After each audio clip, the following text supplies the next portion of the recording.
Hello friend, welcome back on my YouTube channel RKSPN hub. तो friend, आज के video में हम बात करेंगे अलंकार की, जिसमें फ्रेंड मैं दावा करता हूं कि मरते दम तक आज के बाद आप अलंकार नहीं भूलोगे।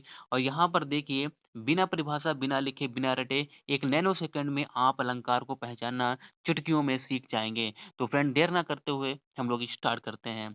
तो फ्रेंड देखिए, जब हम पहले बात करते हैं कि अलंकार का अर्थ क्या होता है, यानी किसी भी चीज को समझने से पहले उसका हमें अर्थ समझ लेना चाहिए कि वो उसका अर्थ क्या है, तभी हम आगे की चीज़ को समझ सकते हैं। तो यहाँ पर देखिए लिखा हुआ अलम प्लस कार, यानी यहाँ पर अलम का अर्थ है होता है आभूषण, यानी अलम का अर्थ क्या है? आभूषण। तो आभूषण कौन होता है? यानी जैसे कि स्त्री भी आभूषण पहनती है, तो जब स्त्री एक आभूषण पहन लेती है तो कितनी सुंदर लगने लग जाती है। लेकिन यहाँ पर देखिए, काव्य की शोभा बढ़ाने वाले तत्वों को अलंकार कहते हैं। यानी जब आप काव्य कोई लिखते हैं, ठीक है, यानी कोई जब पोएट्री लिखी जाती है, जब उसमें फिगर ऑफ स्पीच मतलब अलंकार का प्रयोग कर दिया जाता है, तो उसकी खूबसूरती और बढ़ जाती है। इसी को अलंकार कहते हैं। तो फ्रेंड, आगे देखिए, अब हम स्टार्ट करते हैं। तो फ्रेंड, जैसे कि जो हमारा पहला है, अलंकार के मुख्यतः 2 भेद होते हैं, यानी अलंकार के 2 भेद होते हैं। कौन-सा होते हैं? अर्थालंकार होता है, शब्दालंकार होता है। अर्थालंकार का मतलब कौन होता है? जो अर्थ पर डिपेंड होता है, यानी अर्थ पर आधारित होता है। उसमें आपको अर्थ से पता चलेगा कि ये कौन-सा अलंकार है। दूसरा होगा, उसमें शब्दों का खेल होगा, यानी शब्दों से पता चलेगा कि इसमें कौन-सा अलंकार है। ठीक है? यानी तो मुख्यतः 2 भेद होते हैं अलंकार के। कौन-कौन से होते हैं? अर्थालंकार होता है और शब्दालंकार होता है। तो आपको पता चल गया होगा कि अर्थ से जिसका मुझे पहचानना है, वो अर्थालंकार होगा, यानी जिसका अर्थ निकालने से पता चले ये कौन-सा अलंकार है, तो अर्थालंकार होगा। लेकिन जहाँ पर आपको शब्द दिए गए होंगे और शब्दों को पहचान कर आपको पता लगाना पड़ेगा ये क्या है, ये शब्दालंकार है। ठीक है फ्रेंड? आई थिंक समझ में आया होगा। तो फ्रेंड देखिए, जो हमारा जो हमारा है, यहाँ से हम समझते हैं कि अर्थालंकार क्या होता है। जैसे उपमा अलंकार, ठीक है? उपमा अलंकार क्या है? अगर मैं आपको बताऊँगा कि इसे इंग्लिश में क्या कहते हैं। तो जब देखिए, इसमें लिखा कि जब पंक्ति में योजक, यानी जब आपका योजक आए, यानी योजक आपका मार्क आ जाए, ठीक है? यानी जो पंक्चुएशन मार्क भी होता है, तब जब योजक आ जाए और बस शब्द, और यानी शब्द कौन-कौन से शब्द? सा, सी, से, सरिस आ जाए, तब आपका वहाँ पर क्या होगा? वहाँ पर आपका यमक उपमा अलंकार होगा, ठीक है? वहाँ पर आपका क्या होगा? उपमा अलंकार होगा। तो फ्रेंड, इसे आप इंग्लिश में क्या कहते हैं? इसे इंग्लिश में सिमिली बोलते हैं। यानी सिमिली क्या बोलते हैं? यानी इसमें क्या बताएगा? यानी आपको कोई चीज़ वैसी चाहिए, ठीक है? यानी कोई चीज़ है लेकिन दूसरे की जैसी है, वहाँ पर क्या होता है? उपमा अलंकार होता है। बीच में पहचानने का यहाँ पर तरीका क्या है? बीच में योजक चिन्ह होगा और जो वर्ड होंगे वो क्या होंगे? सी, सा, से, यानी सरिस, ये वर्ड आए होंगे। ठीक है फ्रेंड? तो यहाँ पर देख लीजिएगा, हम एग्ज़ाम्पल में देखते हैं। लिखा है कि मुख मुख चंद्रमा सा सुंदर है। यानी यहाँ पर क्या बताया गया है कि मुख जो है लेकिन सुंदर है। किसकी तरह सुंदर है? यहाँ पर चंद्रमा की तरह सुंदर बताया गया है। तो समझ में आया यहाँ पर? फ्रेंड फ्रेंड देखिए, यहाँ पर हमारा शब्द सा, सी, से में से सा भी है, और बीच में देखिए यहाँ पर हमारा योजक चिन्ह भी लगा हुआ है। तो आपको ये समझ में आया होगा कि मुख चंद्रमा सा सुंदर है। यहाँ पर मुख चंद्रमा नहीं बताया गया है, बल्कि मुख को चंद्रमा की तरह सुंदर बताया गया है।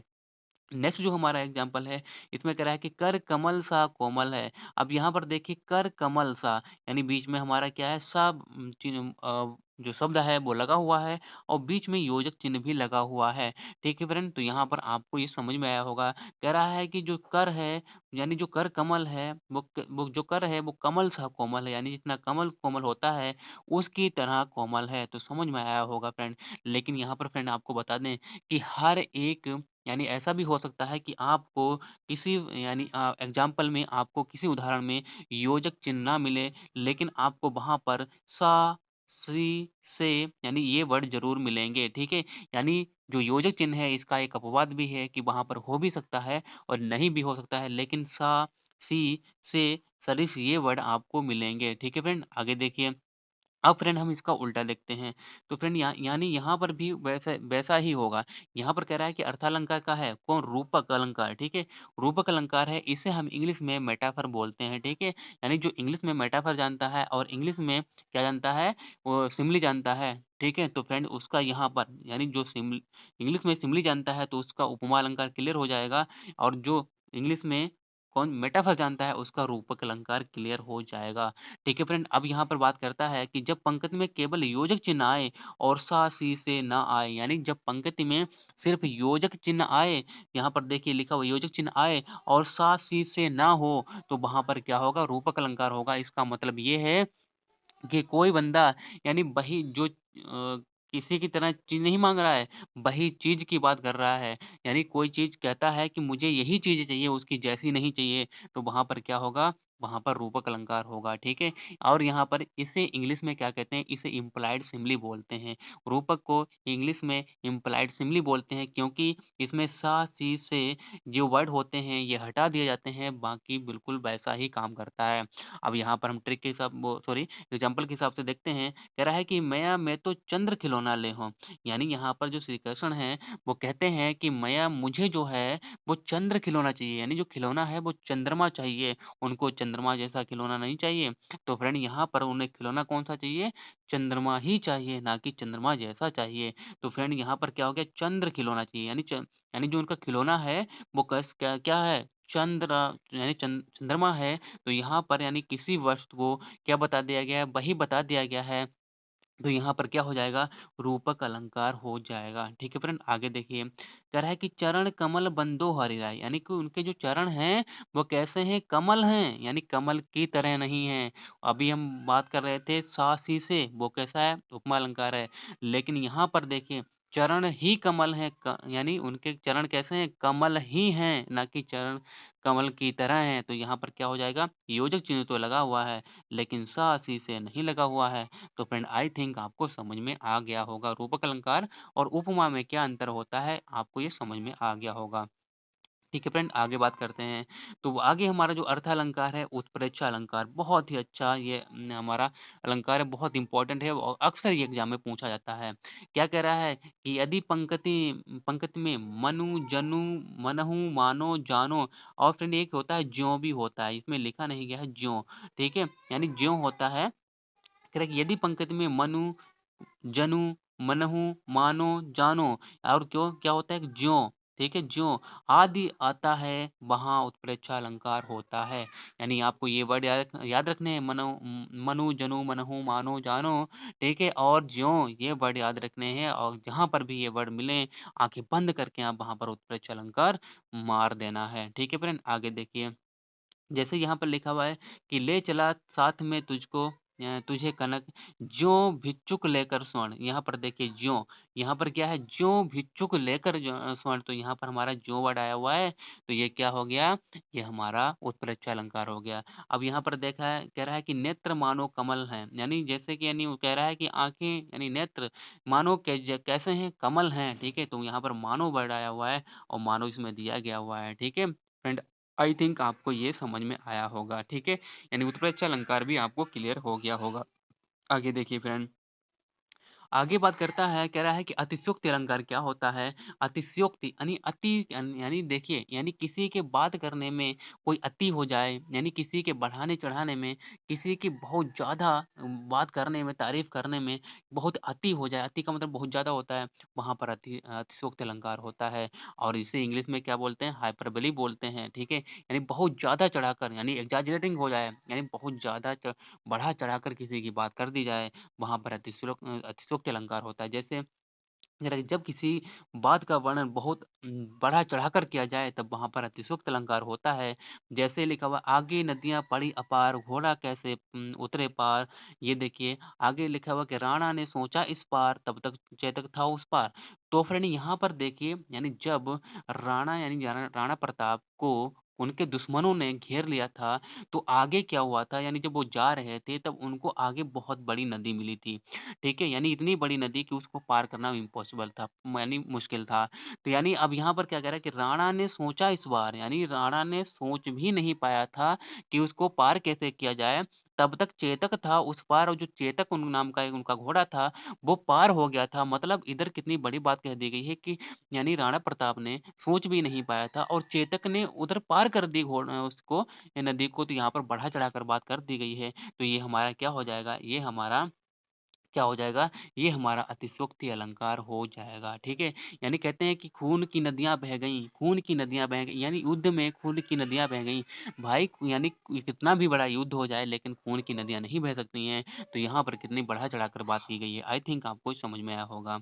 तो फ्रेंड आगे देखिए मानवीकरण क्या होता है? मानवीकरण यानी देखिए मानव का मतलब क्या होता है? मनुष्य और वहाँ पर करण यानी मानवीकरण कर दिया जाए, किसी में मानव जैसे क्या एक्टिविटी दिखा दी जाए, वहाँ पर मानवीकरण होता है। इसे इंग्लिश में पर्सनिफिकेशन बोलते हैं, यानी क्या बोलते हैं वहाँ पर पर्सनिफिकेशन बोलते हैं। आगे देखिए कह रहा है कि जब प्राकृतिक चीज़ों में मानवीय भावनाओं के होने का वर्णन हो, तब वहाँ मानवीयकरण अलंकार होता है। यानी फ्रेंड यहाँ पर हम बात करें जैसे कि निर्जीव वस्तु, कोई निर्जीव वस्तु हो और उसमें ऐसी एक्टिविटी दिखा दी जाए जैसे कि मानव कर रहा हो, यानी उसमें मानव वाले गुण दिखा दिए जाएँ, मानव जैसी उसके अंदर जान दिखा दी जाए, तो वहाँ पर क्या होगा? वहाँ पर मानवीय अलंकार मानी मानवीकरण अलंकार होगा।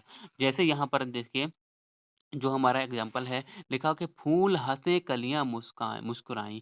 यानी देखिए फूल कभी हँस सकते हैं क्या? और कलियाँ कभी मुस्कुरा सकती हैं क्या? नहीं भाई, ना फूल में जान होती है, ना कलियों में जान होती है। तो यहाँ पर देखिए, यहाँ पर फूल हँस रहे हैं और कलियाँ मुस्कुरा रही हैं। यानी फूलों में मानव जैसा, मनुष्य जैसा एक्टिविटी कर रही हैं और कलियाँ भी मनुष्य जैसी एक्टिविटी कर रही हैं। तो इसका मतलब निर्जीव वस्तु मानव की तरह एक्टिविटी कर रही है, उसके अंदर मानव जैसे गुण आ गए हैं। तो वहाँ पर क्या हो जाएगा? वहाँ पर पर्सनिफिकेशन यानी मानवीकरण अलंकार हो जाएगा। तो फ्रेंड आज के बाद आप मानवीकरण अलंकार नहीं भूलेंगे, ठीक है फ्रेंड? आगे देखिए। अब बात करते हैं फ्रेंड यहाँ पर देखिए शब्दालंकार के भेद। शब्दालंकार कितने होते हैं? यानी ये शब्दों का खेल होता है, इसमें शब्द के ऊपर खेल होगा। यानी अनुप्रास अलंकार, नियामक अलंकार और श्लेष अलंकार होता है। तो फ्रेंड अगर अभी तक आपने वीडियोज़ को सब्सक्राइब नहीं किया है तो सब्सक्राइब ज़रूर कर दें और चैनल को लाइक भी कर दें, जिससे कि आपके एग्ज़ाम तक इसी तरीके से आपको ताबड़तोड़ वीडियो मिलती रहें। ठीक है फ्रेंड? आगे देखिए। सबसे पहले जो हमारा है अनुप्रास अलंकार, तो फ्रेंड यहाँ पर हम इसका अंग्रेजी वर्जन बता दें, इसे बोलते हैं एलिट्रेशन। एलिट्रेशन का मतलब होता है रिपीटेशन, ठीक है? यानी किसी चीज़ का अब यहाँ पर देखिए क्या अनुप्रास यानी देखिए वर्ण बार-बार आए तो वहाँ पर अनुप्रास अलंकार होता है। यानी कोई वर्ण यानी वर्ण का मतलब कोई एक होता है, ठीक है? यानी आ हो जाए, वाह हो जाए, यानी क्या होता है सेम साउंड का यानी सेम साउंड का, सेम आवाज़ का, ठीक है? यानी कंसोनेंट जिसे क्या बोलते हैं कंसोनेंट बोलते हैं, ठीक है? यानी इंग्लिश में क्या बोलते हैं कंसोनेंट बोलते हैं। और जो हमारा व्यंजक होता है यानी व्यंजक का साउंड यानी आपको व्यंजक का साउंड और आपको एक ही समान साउंड मिल जाए वहाँ पर क्या होगा? वहाँ पर अनुप्रास अलंकार होगा और वो वर्ण वर्ण कैसा होगा? बार-बार आया होगा। अब कैसे देख लेते हैं।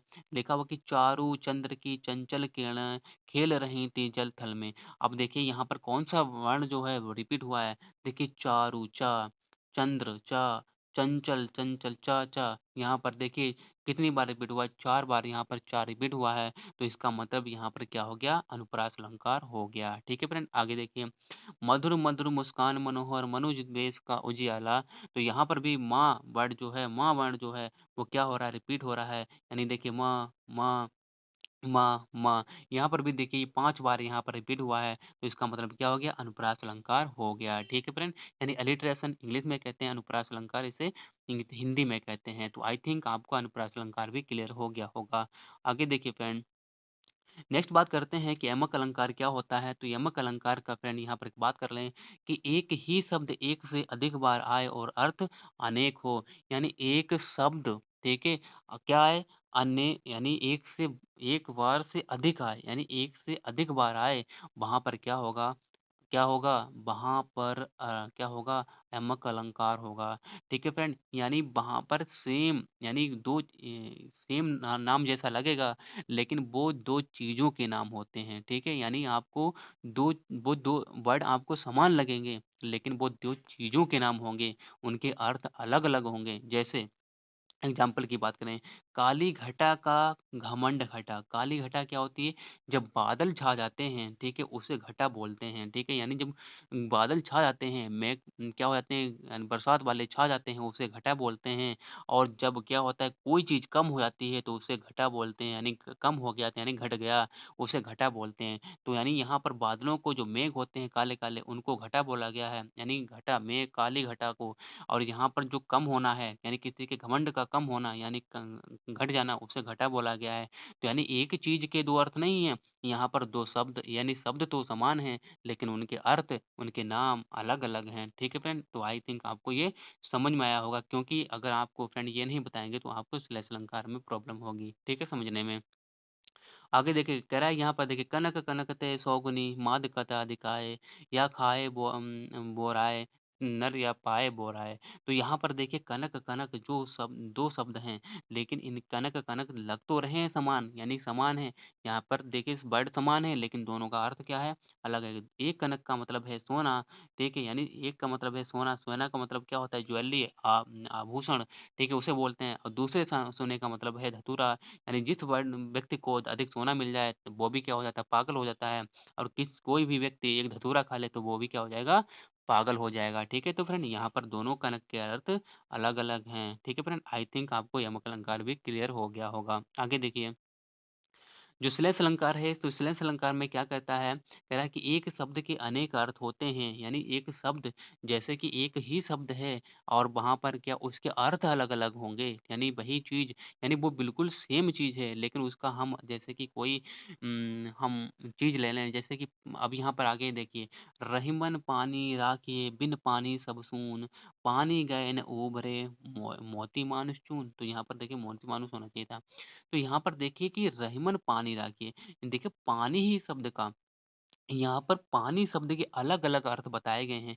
यानी पानी शब्द है, पानी का मतलब पीना वही है, लेकिन उसके उनका अर्थ अलग-अलग बता दिया गया है। वो क्या बताया गया है देखिए, पानी का पहला अर्थ है मनुष्य के संदर्भ में, यानी जब मनुष्य के संदर्भ में क्या है, इसका मतलब विनम्रता से, यानी जैसे कि पानी नरम होता है, विनम्र होता है, उसी तरीके से पहला शब्द जो है, तो उसका यहाँ कर क्या कह रहा है कि रहीमन पानी राख, यानी रहीमन कहते हैं कि हे मनुष्य आप विनम्र रखिएगा। फिर दूसरे में क्या कहते हैं कि रहीम कह रहे हैं कि मनुष्य में हमेशा विनम्रता पानी होना चाहिए, पानी होना चाहिए। यानी विनम्रता को पानी होना चाहिए, पानी जैसा होना चाहिए। आगे लिखा है पानी का दूसरा अर्थ है आभा, तेज या चमक चमक से। जैसे कि नहीं हम लोग जाते हैं तो नदी का पानी या रोड पे दिख रहा होता है कि दूर से पानी चमक रहा है, तो यहाँ पर दूसरे पानी का मतलब है कि चमकता होना, ठीक है? और बिना मोती के कोई भी मूल्य नहीं होता। और क्यों यहाँ पर देखिए सब पानी गए न उबरे मोती मानु चून। और बिना पानी के कोई भी चीज़ नहीं मतलब क्या कोई भी जीवित नहीं रह सकता। तो इसका मतलब यहीं पर बताया गया है कि मोती जिसके बिना कोई मोती का कोई मूल्य नहीं होता है। अगर पानी जैसा यानी मोती जो होता है चमकता है पानी जैसा, अगर वो चमके ना तो उसका कोई अर्थ ही नहीं है, उसकी कोई कीमत ही नहीं है। तो फ्रेंड यहाँ पर पानी शब्द का आपको समझ में आ गया होगा, तो ये क्या है? श्लेष अलंकार है। ठीक है फ्रेंड? आई थिंक आपको क्लियर रहा होगा। तो फ्रेंड अब अभी तक आपने चैनल को सब्सक्राइब नहीं किया है तो सब्सक्राइब भी कर लें, वीडियो को लाइक भी कर दें। आई थिंक आपको वीडियो बहुत ही अच्छी लगी होगी और सारे के सारे आपको अलंकार इसी ट्रिक से याद भी हो गए होंगे। तो फ्रेंड मर जाओगे लेकिन आप मरते दम तक ये वीडियो, ये अलंकार आप कभी भी नहीं भूलोगे। तो फ्रेंड वीडियो अच्छी लगी हो तो लाइक ज़रूर करेंगे। फिर मिलेंगे एक नई वीडियो के साथ, तब तक के लिए बाय।